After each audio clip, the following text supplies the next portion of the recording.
bem-vindo ao Fé Rural Podcast. Aqui o papo é sobre o agro e com gente que realmente vive o dia a dia nele. E para o nosso primeiro episódio eu não poderia começar com uma pessoa diferente, além de César Libório. Seja muito bem-vindo, César. Obrigado, Ferri. É um prazer estar aqui, uma satisfação imensa estar aqui com você. Eu também acompanho um pouco a sua trajetória de trabalho e é uma satisfação a gente estar passando aí um pouco da nossa vida e um pouco da nossa trajetória de trabalho. Isso é uma coisa que você não sabe, mas é importante você ser o primeiro. O primeiro evento que eu fui nessa minha trajetória comunicador foi o Expo Manga. E aí eu te mandei mensagem, falei, foi bem na véspera, né? César, posso ir lá gravar um vídeo? Você, meu filho, vai e faça o seu trabalho da melhor forma. E foi o meu pontapé inicial para iniciar nessa... Padrinho, então. o padrinho do Fé Rural Podcast. Que bacana. Então, é uma honra para mim também ter você como primeiro entrevistado. E a nossa pergunta-chave, a gente gosta de começar pela raiz. Quem é César Libório e como é que o agro entrou na sua vida? Então, César Libório é nascido aqui em Petrolina. Sim. Né? Eu costumo dizer que eu sou realmente da nata aqui de Petrolina, nascido aqui. Tenho uns 50 anos e fiz técnico agrícola aqui na escola Dom Avelar Brandão Vilela, aqui na época. Entrei acho que com 20 anos, já tenho quase seus 35 anos de formado já. Logo que eu terminei a escola agrotécnica, eu estagiei na Codevasf. Sim. E eu perdi o vestibular de agronomia, por conta do estágio que me pagava meio salário mínimo. Aquilo para mim foi o maior barato, que eu digo, rapaz, o cara ganhar meio salário mínimo, saindo cruzinho assim, vamos dizer assim, de técnico agrícola. E aí eu trabalhei por 3 meses como estagiário, e aí para não perder o feedback, o ponto essencial do pique de estudo, eu fiz faculdade em Araripina. Passei em 7º. E aí fiz 1 ano e meio em Araripina Agronomia. E transferi para a UNEB em Juazeiro. E eu transferi por nota. Antigamente não se fazia teste. Você tem que ter a nota acima de 8. Aí eu consegui transferir. E aí me formei em agronomia em 2002. Logo que me formei, trabalhei na Soeme. Foi a primeira empresa minha, fazenda agrícola, que eu trabalhei. Trabalhei por quase 1 ano e meio, saí por conta de umas chuvas que deu naqueles anos ali de 2003, 2004, choveu mais de 1000 milímetros. Teve um grande problema, né? Em Petrolina, em Juazeiro. E aí, uma série de agrônomos foram demitidos, e eu também fui. Né? Primeiro trabalho, demissão, primeira vez. Eu fiquei um pouco triste, mas logo depois eu fui indicado para a Grodan. Que aí foi aí onde a manga entrou em minha vida. Dr. Paulo Dantas, que foi um pai para mim, uma escola muito boa, um aprendizado muito bom, e até hoje eu estou aí numa trajetória de quase 13 anos como consultor, atuando aqui no Vale também, e mais 5, 6 países aí afora. Excelente. Quando você entrou para a Grodan, foi sua escola para virar consultor? Não, eu entrei na Grodan, mas aí... Como era muito longe e ainda tinha aquela questão do perigo ainda, daqueles assaltos e tal, todo mundo ficava temeroso em trabalhar na Grodan, né? Pela distância, de ficar interno dentro da fazenda. E aí foi quando eu tirei realmente assim, de cara, eu preciso trabalhar em Petrolina, e comecei a trabalhar com vendas. Sim. E trabalhei em 2 casas agrícolas aqui, trabalhando como consultor de vendas. E creio que também aí foi que me despertou também o meu lado vendedor, que eu adoro vender, né? E depois de um tempo eu peguei e vi que o salário da região não era tão agradável assim. Foi quando eu me mandei para Luiz Eduardo Magalhães. Todo mundo diz que quem quer ficar rico no agro tem que ir pro lado de lá, né? Então, lá eu fui como estagiário, mas eu ganhava um salário igual ao que eu ganhava em Petrolina. E logo que eu trabalhei em uma fazenda chamada Fazenda Mizote, que é uma fazenda que tinha em torno aí, plantava em torno de 60 a 80 mil hectares de soja, mais não sei quantos de algodão, de milho. Eu me destaquei através do Marcondes, que é daqui da região de Belmonte, e ele era gerente dessa fazenda, e ele despertou em mim e disse, rapaz, esse pernambucano conhece de ativo, de produto. Me colocaram tipo para ser tipo um agrônomo / gerente de uma fazenda Mizote 4, que ficava a 180 quilômetros de Luiz Eduardo Magalhães, mais longe ainda. E eu aceitei o desafio. fiquei por quase um mês na fazenda. Foi quando eu fui para um evento em Luiz Eduardo Magalhães, de uma empresa chamada Kuhlmann. É uma empresa que ela trabalha com análise de solo, análise de algodão, ela atua nos 5 continentes, uma empresa multinacional muito grande. E nessa questão de comer lá, de ter lá um happy hour, alguma coisa, eu conheci o Eduardo Kuhlmann, que é o proprietário. Proprietário da empresa. E ele me viu com desenvoltura. Rapaz, esse rapaz fala bem, vende bem. E naquele dia que eu não estava preparado para uma entrevista, simplesmente juntou a gerente da empresa local, o gerente Brasil e o dono. Falou, César, você topa uma entrevista agora? No meio do evento? Foi. Eu disse, meu Deus, para quê? Não, a gente tem uma vaga para um vendedor da Kuhlmann aqui em Luiz Eduardo Magalhães. Aí eu disse, me dá mais informação. Depende. Aí me falou salário, o que é que teria, né? Casa, carro, salário muito bom, etc e tal. Eu digo, bora. E aí fui entrevistado. Ele, César, topa trabalhar com a gente? Eu digo, Jesus, tem um mês que eu estou na Fazenda Mizotti. Cara, a coisa aqui tá crescendo muito rápido. E aí só deu tempo de ir na fazenda, agradecer ao Marcondes, pegar minhas coisas. E vazar. E vazei. Trabalhei na Kuhlmann por quase 3 anos. Trabalhei 3 anos na Kuhlmann. Depois eu fui contratado pela Irrigé, que é uma empresa de irrigação que é do professor Everardo Montovani, que é um papa da irrigação lá de Viçosa. Sim. E aí me fizeram entrevista, eu digo, ó, tô subindo, tô sendo conhecido, né, no meu trabalho, aí subi. Dessa vez foi em evento, não? Foi algo mais... Não, aí foi através de amizade, de amigos que viram a desenvoltura. César, tem uma vaga na Irrigé, tu conhece muito bem de irrigação, tu conhece de planta. E aí entrei na Irrigé, passei em torno de 6 meses em Luiz Eduardo Magalhães, ali trabalhando com pivô, tal, ajudando o pessoal, aprendendo cálculo, aprendendo Excel. Sim. Uma série de coisas ali aprimorando. E aí o gerente virou para mim e disse, César, tem um grande desafio para você. Eu disse, qual é? Eu acho que você vai gostar. Voltar para Petrolina para vender Irrigé e pegar a região de Mossoró. Aí eu disse, pô, voltar para casa. Claro. Aceitei. E aí trabalhei na Irrigé por quase 4 anos. E depois houve uma proposta de uma empresa multinacional, que foi a da INSA, que eu trabalhei também por quase 4 anos. E aí saí da INSA e disse, sabe uma coisa, eu acho que agora, como eu já rodei 360 graus, eu vou agora fazer carreira solo. E aí estou consultor até hoje, 13 anos. Excelente. Caramba, você acha, César, que é crucial rodar, para quem está formando no agro agora, essa parte de rodar o mundo, conhecer outras culturas? Por exemplo, hoje você trabalha com mangue e é extremamente reconhecido por isso. Sim. Mas você fala que sua base aí foi lá pro lado da soja, do algodão. Sim. Então, até irrigação gerou outros conhecimentos Sim. para te transformar no consultor que você é hoje. Sim. Você acha que é muito válido isso, realmente ganhar o mundo aí, buscando conhecimento e depois voltar para casa ou até se encontrar por lá mesmo? Isso. Eu acho que a primeira coisa que a pessoa que está iniciando, que deve fazer, primeiro é não se cobrar no início. Eu tenho um sobrinho, que é o Pedro Libório, que está terminando esse ano a agronomia, e ele fala, tio, eu quero fazer isso. Calma, a coisa vai surgir, as oportunidades vão chegar. Então, a primeira coisa que eu digo é, não se cobre. Não se cobre. Experimente o trabalho, porque a experiência vale a pena você ter, né, experiência para ter expertise logo depois, né?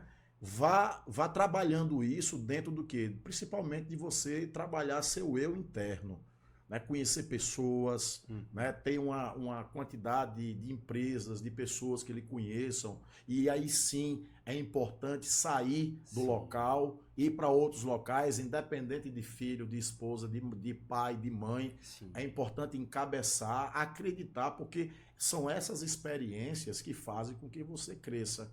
Então eu participei de muitas coisas, como você bem falou, da parte de irrigação, da parte de... Também, que eu não falei, fui secretário de Agricultura por 6 meses na cidade.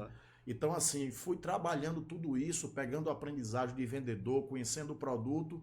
E aí, quando eu percebi que tinha esse pacote completo de coisas, de conhecimento que eu tinha, né? Principalmente também de trabalhar com pessoas, e aí foi que eu me tornei realmente consultor. Mas não é fácil, porque é um aprendizado todo dia. Constante, né? Constante. Qualquer área do agro é constante. Claro, mas constante. Eu falo, porque quando a gente vê assim, a gente costuma estereotipar, né? César entende de manga, mas aí a gente vê que não, que toda a base da pessoa é formada por coisas extra, né? Então, quem quer ser um bom consultor de manga não necessariamente tem que viver só pra manga. Eu costumo dizer que a pessoa que trabalha com manga, ela trabalha com qualquer coisa. A cultura da manga não é uma cultura tão simples assim de trabalhar. Por quê? Primeiro, a gente está numa região semiárida, que a gente tem um clima muito quente, né? Um clima muito quente. A gente tem uma quantidade de radiação solar acima do normal, para você ter ideia. Em Guayaquil, no Equador, você tem durante o ano 900 horas-luz. Sim. Aqui a gente tem 3.200, 3.400 horas-luz durante o ano. Então, para você produzir manga, e a gente que anda muito aí, num congresso da China, por exemplo, que a gente foi em 2017, tinha pesquisadores falando que era impossível produzir manga com temperaturas acima de 30 graus. Eu digo, olhei, que é isso? Olhei para meus amigos consultores assim, cada um rindo assim da cara do outro. O que é que a gente está fazendo aqui então? Então, assim, é uma região muito desafiadora, a região de Petrolina. A gente, na verdade, aqui somos conhecidos muito como técnicos, agrônomos, experts em fisiologia vegetal. Sim. A gente torna necessário conhecer muito a parte da fisiologia vegetal. E é isso, na verdade, que faz nos abrir portas. Por exemplo, estou há um bom tempo na Costa Rica, estou agora na República Dominicana, estou no Peru, fazendo trabalho na Colômbia, Guatemala, México. Então, a gente tem um trabalho já porque a gente tem uma expertise aqui, uma condição de clima que é desafiadora. Isso faz a gente estar à frente de muitos técnicos, de muitos consultores aí ao redor do mundo. É isso que faz a gente ser, vamos dizer assim, se destacar no mercado. Perfeito. Uma coisa, César, você tocou num ponto aí, você falou que não é fácil produzir manga. E, na realidade, do Vale de São Francisco, já saindo a campo com algumas pessoas, eu ouvi de boca, né, falando assim, não, uva você precisa de muita gente trabalhando, precisa de contato diário, e manga não. É poucas pessoas, você vai lá uma vez na semana. Então, isso é realmente assim ou é um ideal incorreto que alguns produtores ou pessoas que querem produzir têm? Em comparação à uva, a manga é 1000 vezes mais fácil de trabalhar. Porque as fases fenológicas que estão ali distintas da cultura da manga, ela tem em torno de 25 a 30 dias de diferença ali, né? Se você for a podou para ter o primeiro fluxo, é em torno de 30 dias. Para formar o segundo fluxo, até colocar o paclobutrazol, é mais 70 dias. Sim. Então, o intervalo é maior. Os intervalos são maiores e, inclusive, dá tempo de você fazer visitas ou quinzenais ou visitas mensais, né? Eu, por exemplo, lá do lado de fora, lá nos outros países, eu faço visitas a cada 2 meses e meio, 3 meses, que não tem como estar todo mês lá. Mas a gente tira as dúvidas e consegue fazer esse passar de informações de consultoria através também do WhatsApp. Mas é muito mais fácil de trabalhar. Agora, porém, existem algumas fases que é prioritário você estar mais vezes ou com um tempo mais curto próximo, que é as fases de maturação e as fases de indução floral. Essas requerem um tempo maior para que o produtor realmente tenha uma assertividade e para que você tenha a premiação, vamos dizer assim, o gol, que é da manga, que é a florada. O nosso gol na manga é a florada, né? Então, agora nós tivemos, por exemplo, que é notório, tivemos chuvas, né, na região todinha, teve áreas que choveu 110 milímetros, 80. Tem áreas que está em floração, tem áreas que está com paclobutrazol, tem áreas que estão maturando. Então, todas essas áreas aí precisa de um diagnóstico, uma recomendação diferente. Então, você vê agora, lá fora agora está 36 graus. Ontem estava batendo em torno de 27, 28. Então, está 8, 7 graus a mais. Que diferença. A planta, ela responde conforme o clima, porque a manga é uma planta climatérica. E ela responde de acordo com isso. Mas assim, a gente não sente tanta dificuldade hoje pela questão do caminho que a gente já andou. Sim. E a gente consegue ajudar o produtor, né, a diagnosticar, vamos dizer assim, também os problemas, porque existem clientes mais novos que às vezes não conhecem e você precisa estar repassando essas informações para ele. Mas não é fácil trabalhar com manga, não. Não é fácil, não. Do que tu falou, você disse que lá no evento comentou, acima de 30 graus tinha essa dificuldade. Aqui em Petrolina, como você falou, além de ter essa amplitude térmica muito grande, um dia tá 30, outro dia tá 25, aí depois tá 35, tem essa diferença, né, essa variação. Tem também a questão do calor intenso. O que é que você sente daqui, a diferença de produzir aqui e nos outros países que você também dá consultoria? Então, eu acredito que aqui pode ser também relacionado ao clima seco. Aqui, além de radiação solar muito alta, você tem uma umidade relativa do ar muito baixa. Sim. Né? Você tem uma umidade relativa do ar muito baixa. E também a questão da diferença maior em relação à formação da planta em relação à quantidade de folhas e também da estrutura da planta. Sim. Por exemplo, na Guatemala, por exemplo, você tem áreas de manga com 14, 15 metros de altitude. Plantas absurdamente altas, muito grandes. Então, isso impossibilita um manejo de produtividade muito bom. Então, nós temos aqui, por exemplo, plantas de 4, 5 anos que tem a quantidade de brotos produtivos ou fluxos produtivos do mesmo tamanho dessa planta de 15 anos, de 15 metros de altura. Então eu diria que é a parte principalmente da estrutura da planta, a estrutura fisiológica da planta. Sim. Quantidade de folhas, quantidade de fluxo. A questão da água também é uma questão essencial, que a gente tem a melhor água do mundo, né, que tem a classificação C1S1, que é a melhor classificação de água. E a gente tem irrigação, que é uma coisa que nem todo lugar do mundo tem. Então a gente tem sol o ano inteiro, tem como formar uma planta, dá a possibilidade, por exemplo, de você podar a planta todo ano. Sim. Nenhum lugar do mundo você faz isso. Né? Costa Rica você ainda faz, a gente tem poda mecânica lá. Inclusive foi um lugar para mim desafiador, porque tinha plantas de 10 metros de altura. Que a fazenda produzia 16 toneladas, 18 toneladas por hectare. Como é que funciona a colheita, rapaz, do negócio desse? Então, hoje, na verdade, a fazenda, a gente conseguiu diminuir a altura dela para em torno de 4 metros e meio, e hoje as produções são em torno de 30 a 35 toneladas por hectare. Sim. Então tem todo um trabalho de estrutura. Então, assim, a Guatemala, por exemplo, é uma região muito chuvosa, assim como também o sul do México. Então isso impossibilita, por exemplo, deles terem plantas com saia muito baixa, próxima ao chão e etc e tal. Mas você tem como fazer manejos. Então eu digo que a região nossa é a região mais privilegiada do mundo em termos de produção de frutas, né? E a única região do mundo, Ferre, que produz manga de janeiro a dezembro. O único local do mundo que produz manga de janeiro a dezembro é o Brasil, é o Vale de São Francisco.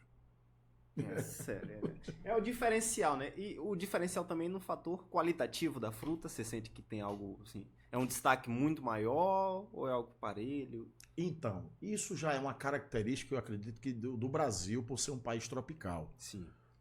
O brasileiro, ele tem uma característica de querer frutas, de saborear frutas com brix alto. Ele quer doce. Sim. Já, por exemplo, o inglês, ele quer o doce com um teor mais ácido. Sim. Tipo a manga quente. Sim. A manga quente ela é doce, porém ela combina muito com a acidez. Assim como também algumas uvas, né? O inglês ele gosta muito disso. Agora, se você colocar, por exemplo, uma manga ubar, que é lá de Minas Gerais, que tem aí um brix, se não me engano, em torno de 18 a 20, ele não vai gostar muito não, porque é muito doce. Muito doce para ele. Muito doce para ele. Então, assim, nós temos hoje, comercialmente, em torno de 12 a 14 variedades comerciais. Né? Nós temos as 4 primeiras, que são a Tommy, a Kate, a Kent e a Palmer. Sim. A Palmer, a gente, para exportação Da Europa, 50% das exportações do Vale do São Francisco é Palmer. Depois vem Tommy e depois vem Kate, Kent e outras variedades. Que aí você tem a Homer, Cello, que são as variedades Israel, Aden, Rosa, Ataúfo, vem outras mais. Então, assim, acredito que com isso a gente estabelece que o consumidor ele tem uma possibilidade de escolha. Ao contrário, por exemplo, do Peru, que 95% da variedade produzida no Peru é quente, somente.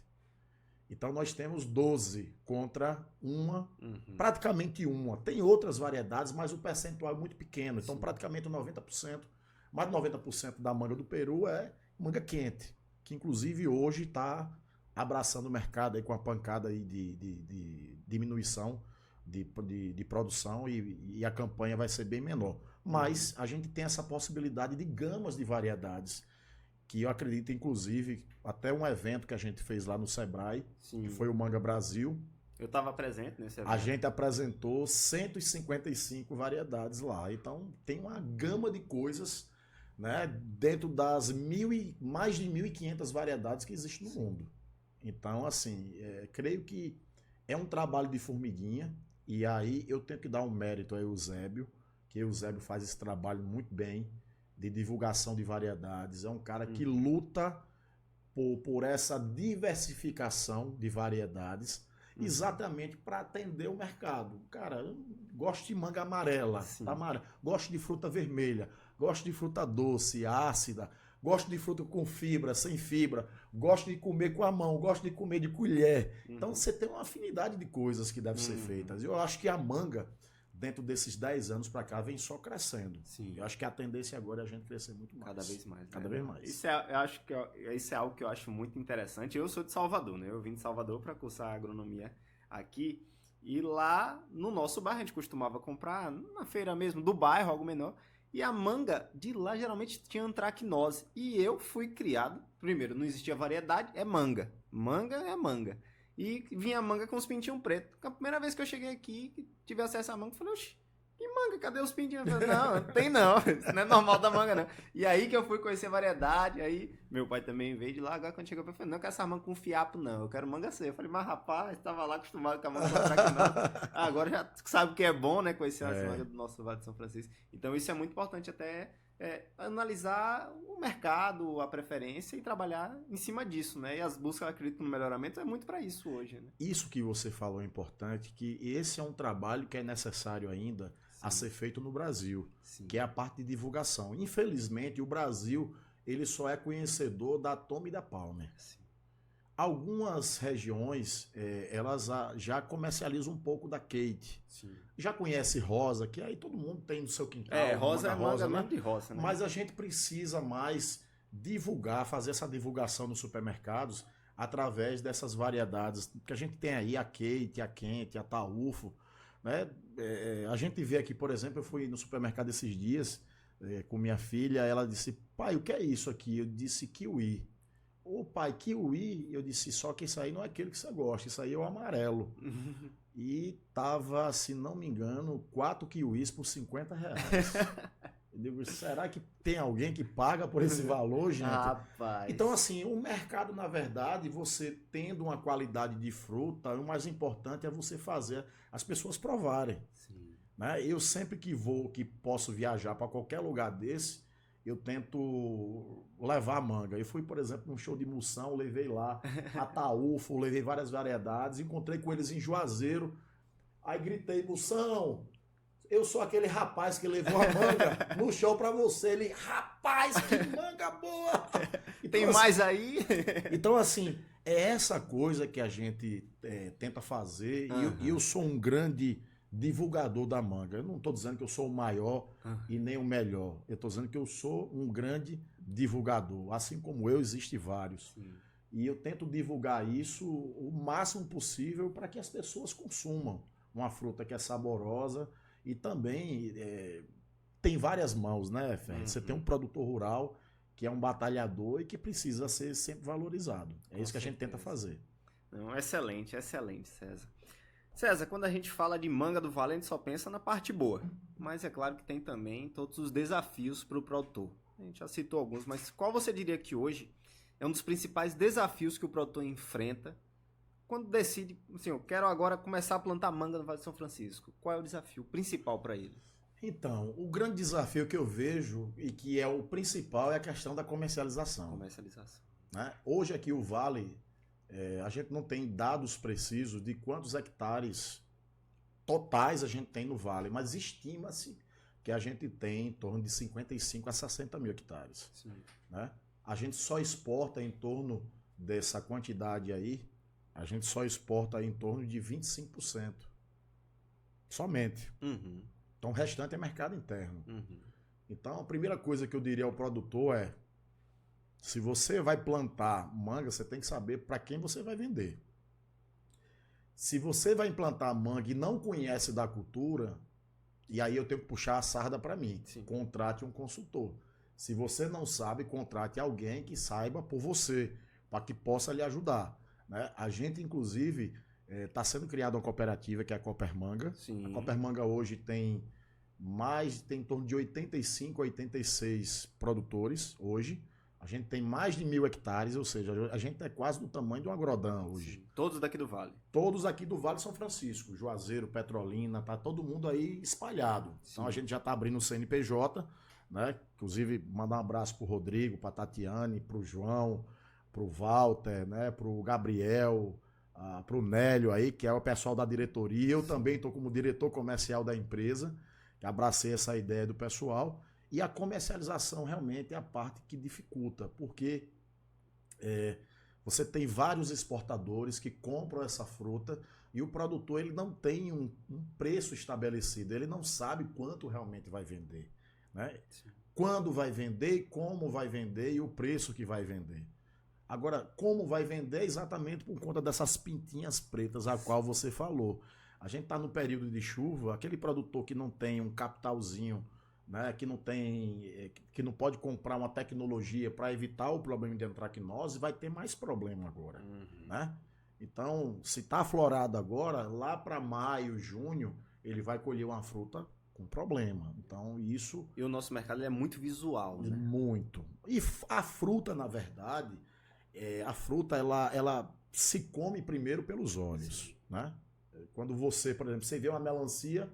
Você vê a melancia, quando o cara parte, seus olhos, né, explodem com a cor avermelhada da melancia. A manga, a mesma coisa. A manga você começa a comer pela aparência dela e quando abre, você saboreia. Aí, o cheiro influencia muito. O cheiro também influencia bastante, né? Então eu diria que a grande dificuldade seria essa. A segunda seria acesso à tecnologia, eu digo assistência técnica, consultoria. Hoje, praticamente 65%, 60% a 65% dos produtores do Vale de São Francisco são pequenos e médios produtores. Esses não têm assistência. Não têm assistência. Uhum.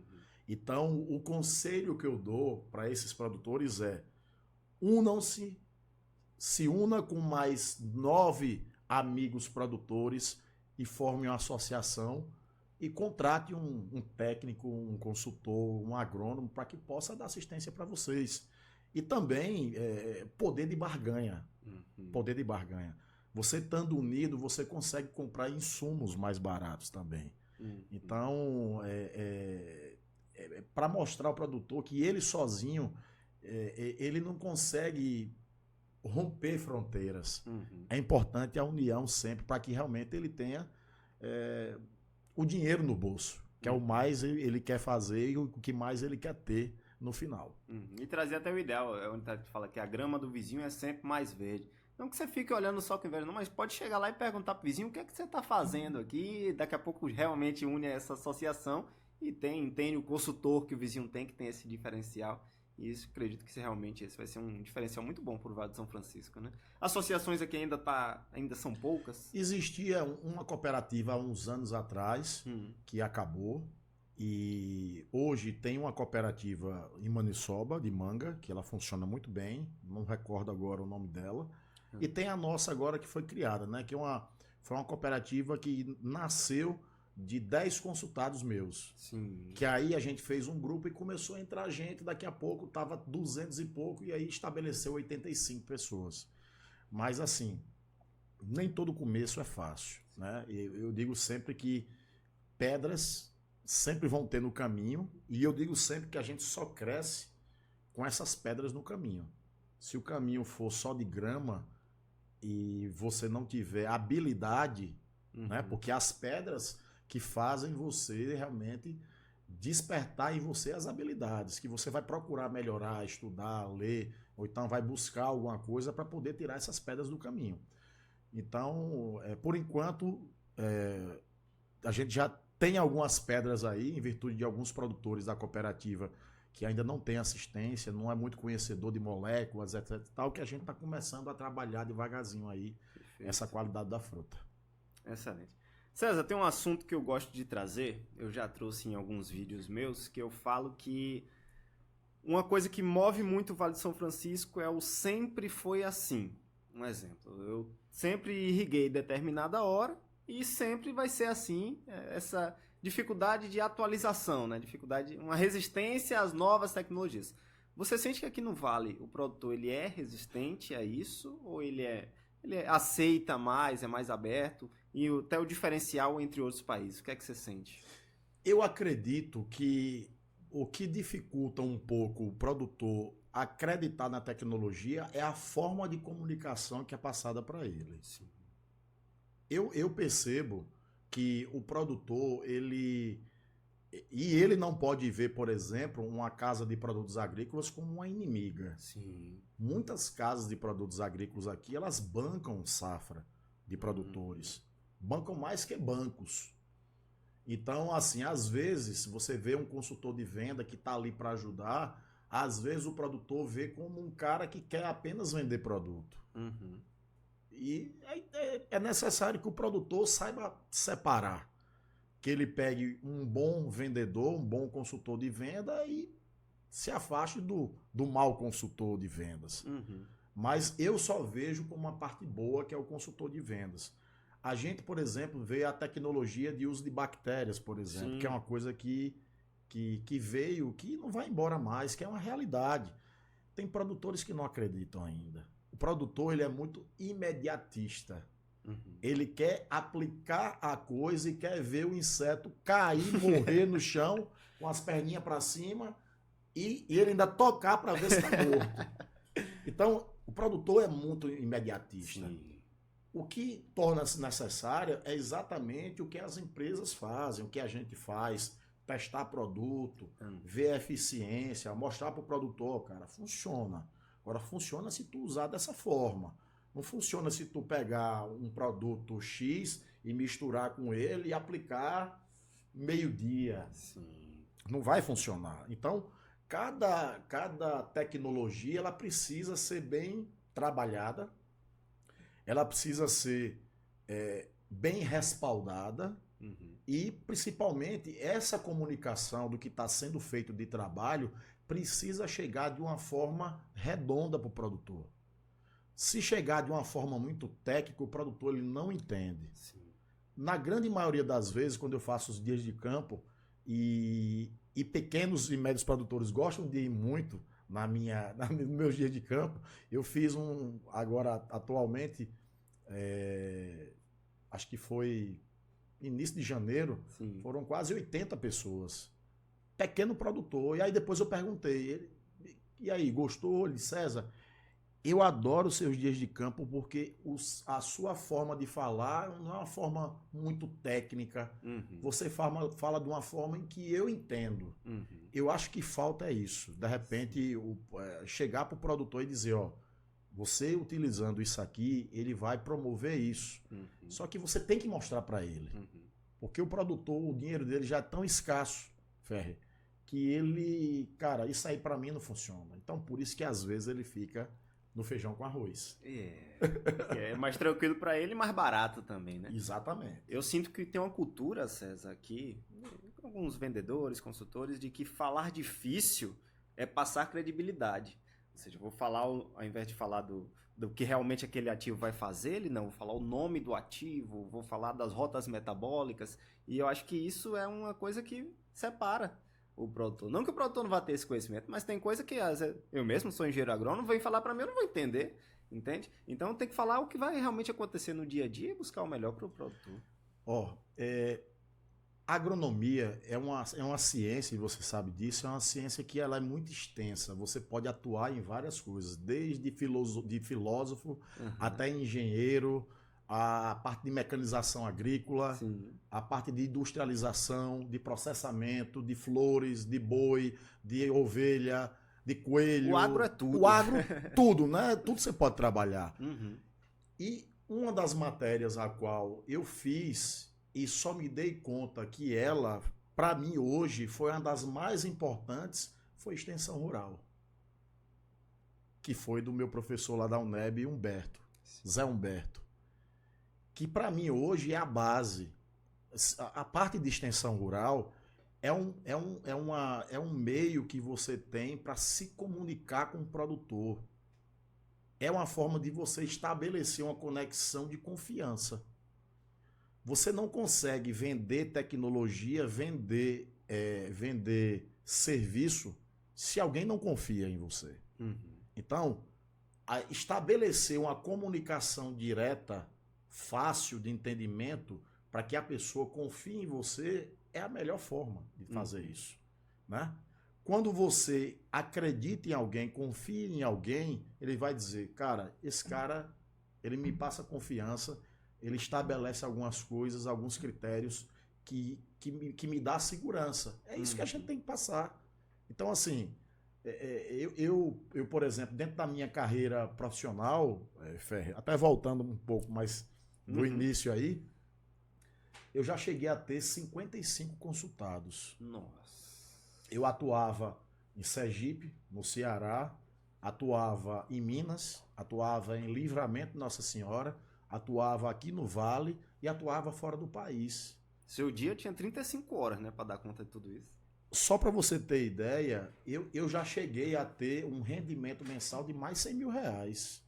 Só que eu parei 2 vezes no hospital por excesso de trabalho. Sim. E eu, nos meus, hoje, experiente 50 anos, eu tive que diminuir isso. Eu tive que começar a tirar a questão da rentabilidade como uma mola propulsora de trabalho e propriamente ter um salário de consultoria e poder viver.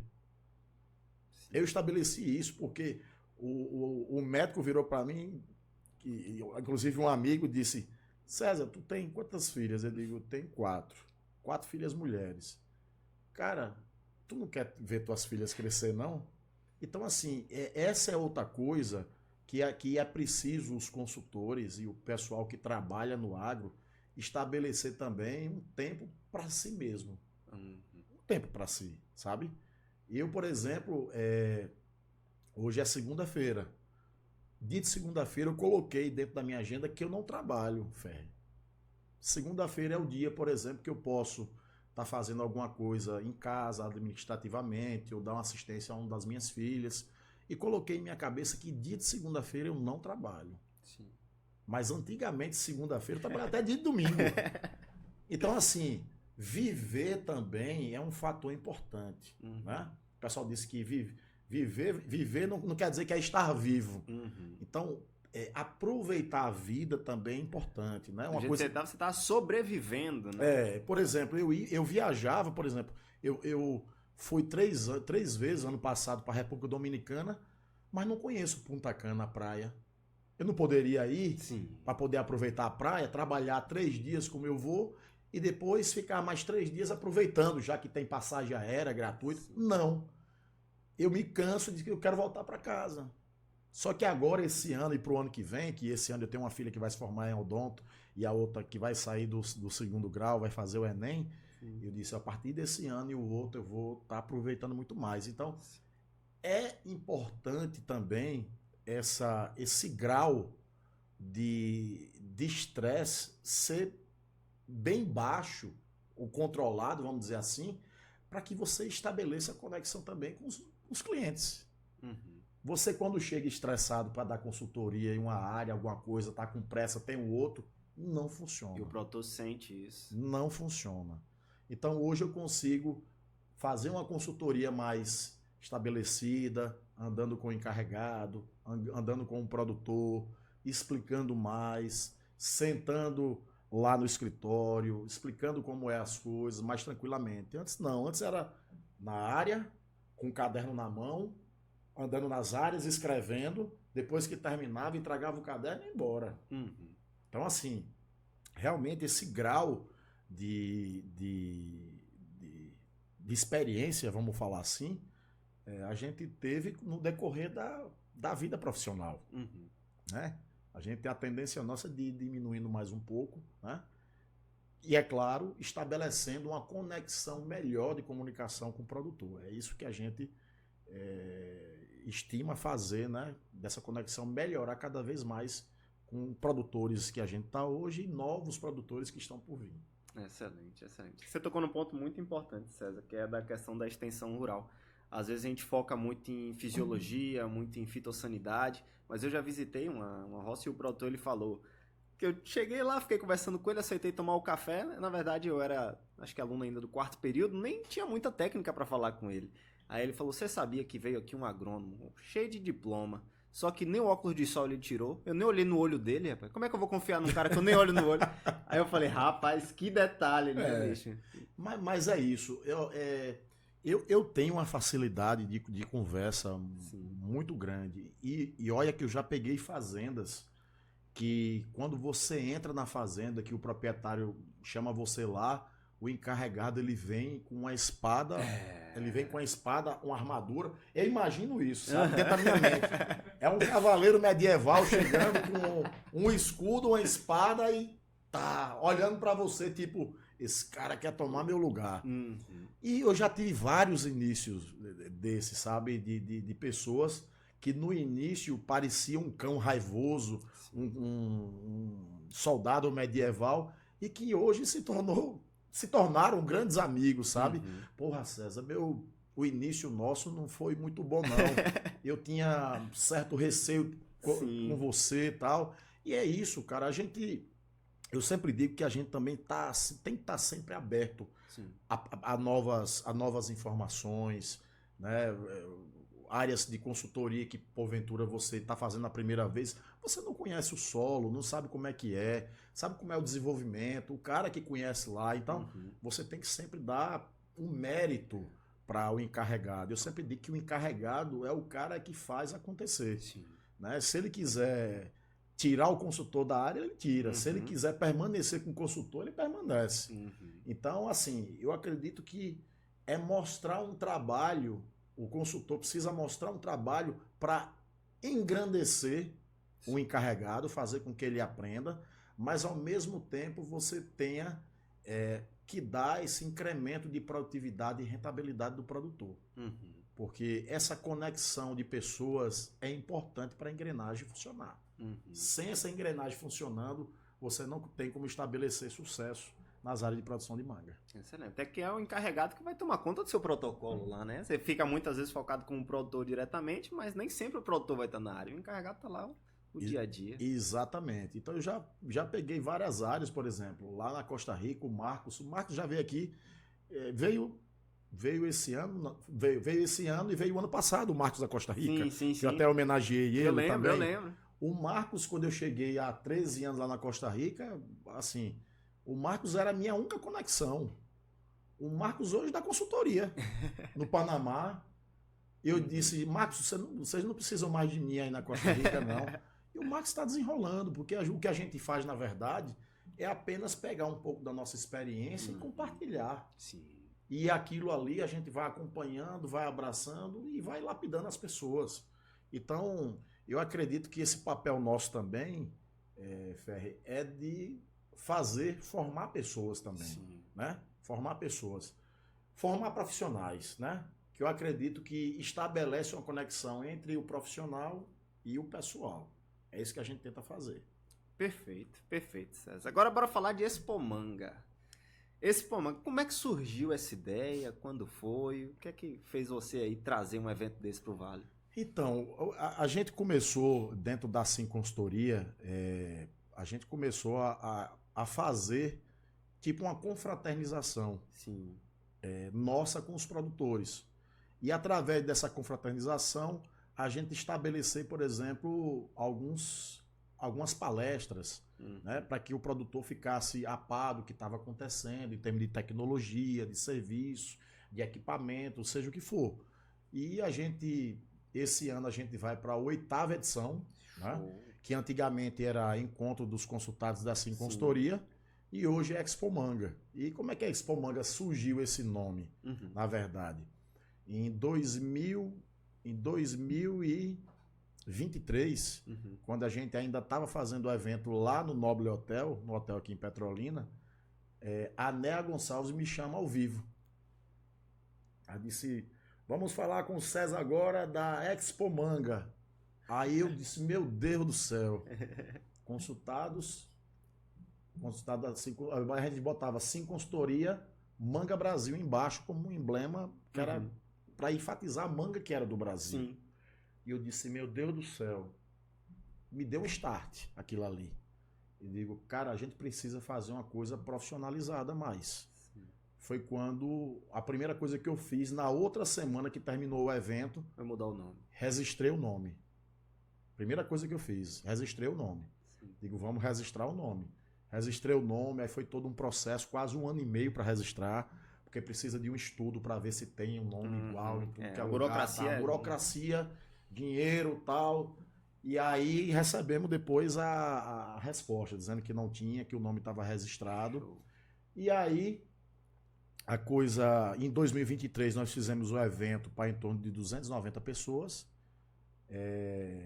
2024, nós fizemos para 1.200. E ano passado, quase 2.000 pessoas. Esse ano a gente espera, acredito que 45 mil. Vai ser um salto? Então, assim, a gente enquanto evento, Fer, não sou eu que digo, mas enquanto evento que a gente conhece de manga, pelo menos na América Latina, o nosso está sendo o maior. Sim. O maior da América Latina. Porque, ao mesmo tempo, se tornou um evento de manga e agora está se transformando numa feira. Sim. Né? Então, assim, a gente está despertando agora, e você, como uma pessoa que ajudou bastante na divulgação, no trabalho do nosso evento, imobiliárias, nós tivemos presença de 2 bancos ano passado, sim, nós tivemos 5 marcas de tratores, drone, tivemos 100 marcas ano passado, 100 marcas. Tivemos mais de 60 estandes.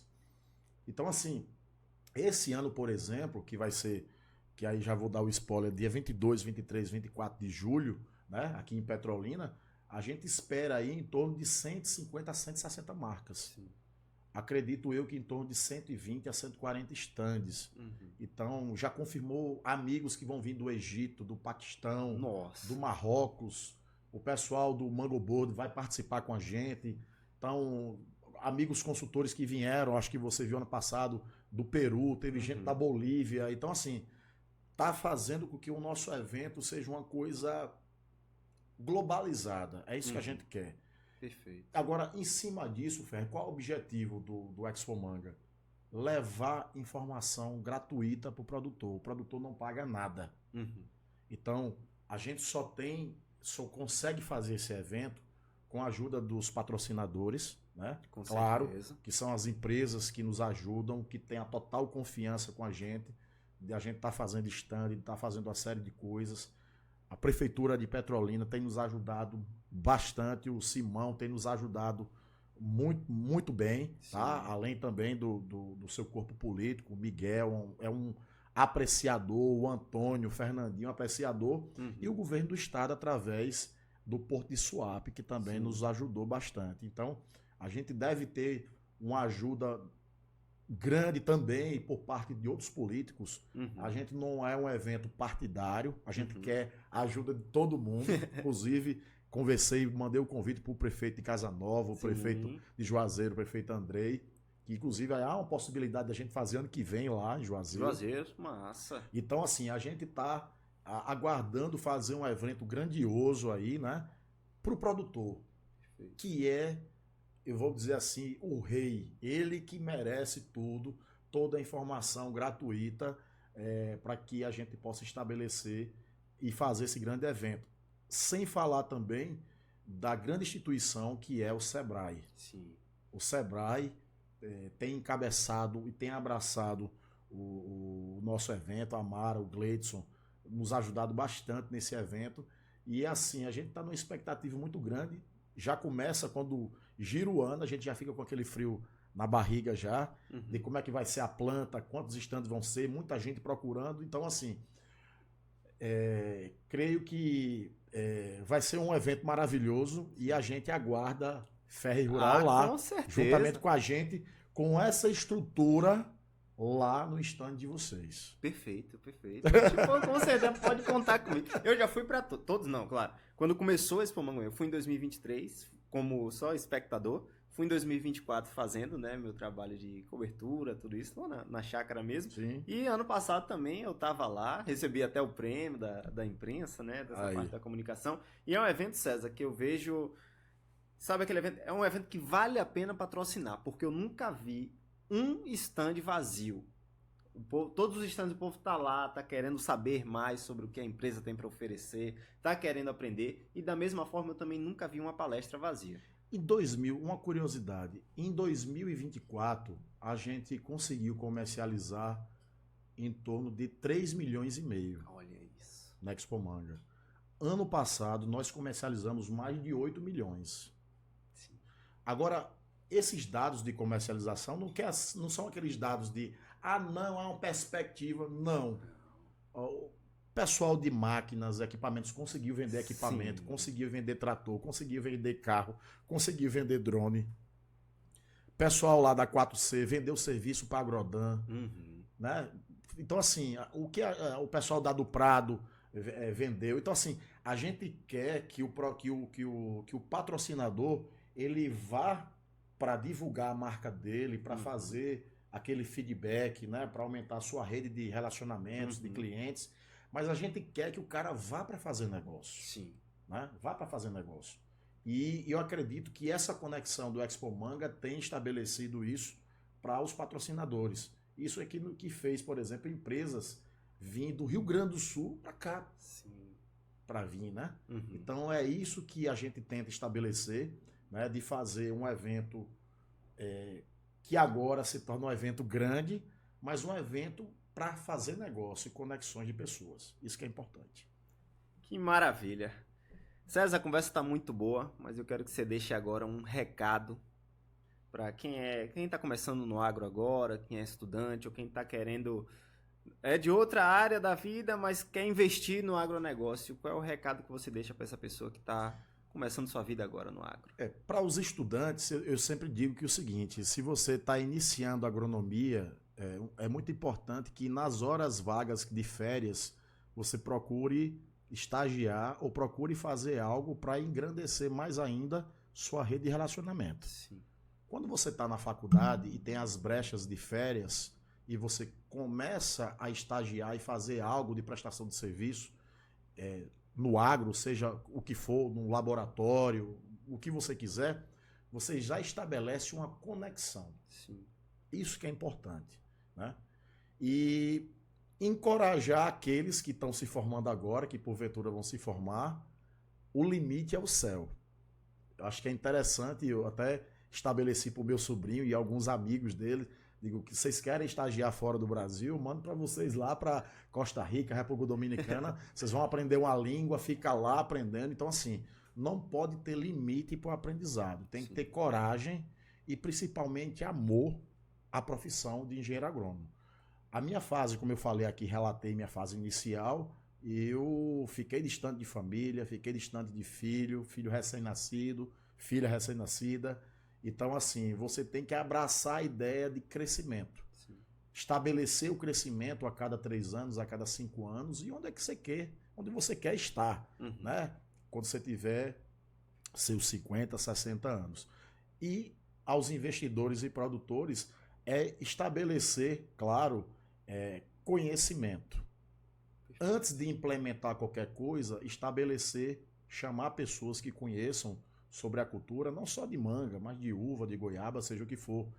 Estabeleça essa conexão com pessoas que conhecem, para te dar um feedback se realmente vale a pena, né, você implantar, que variedade você pode implantar, que possibilidades você tem, né, para que a pessoa realmente não pegue aquele dinheiro e enterre ali e depois fique, vamos dizer assim, a ver navios, né, se frustrar profissionalmente. Então, o meu conselho é esse, e cada vez mais conhecimento, estudar, participar de feiras, participar da Expo Manga. Esse é fundamental. Participar de vários eventos aí, né, estabelecer uma conexão de bate-papo, né, e também aos consultores de vendas, que eu acho que é muito importante saber o que realmente acontece no campo, ter essa comunicação mais próxima do produtor, uma comunicação mais leve, mais do dialeto, do dia a dia do produtor, para que ele possa realmente passar confiança e estabelecer o final, que é o que ele quer, que é a venda confiável. Perfeito. Agradeço muito, César, pela participação aí, abrindo o nosso podcast. O primeiro episódio não poderia ser uma pessoa melhor. E eu que agradeço. Show de bola, valeu demais. Obrigado, gente. Show de bola, pessoal. O Instagram do César tá aparecendo aí em algum lugar da tela, junto com o Instagram do Expo Manga. Abre lá, vê as edições anteriores, eu tenho certeza que você vai se apaixonar. E dia 22, 23 e 24? 24 de julho desse ano. De julho desse ano, você vai estar lá presente aprendendo cada vez mais. Esse foi o nosso primeiro episódio, então curte, comenta, compartilha. Pode digitar aqui alguma dúvida que eu tenho certeza que eu mando no privado para César e a gente grava um vídeo respondendo sobre isso depois. E eu agradeço pela sua audiência e agradeço por estar aqui querendo traduzir o agro e aprender cada vez mais sobre a beleza do nosso agro, do Vale do São Francisco e do nosso Brasil. A você muito obrigado e até a próxima.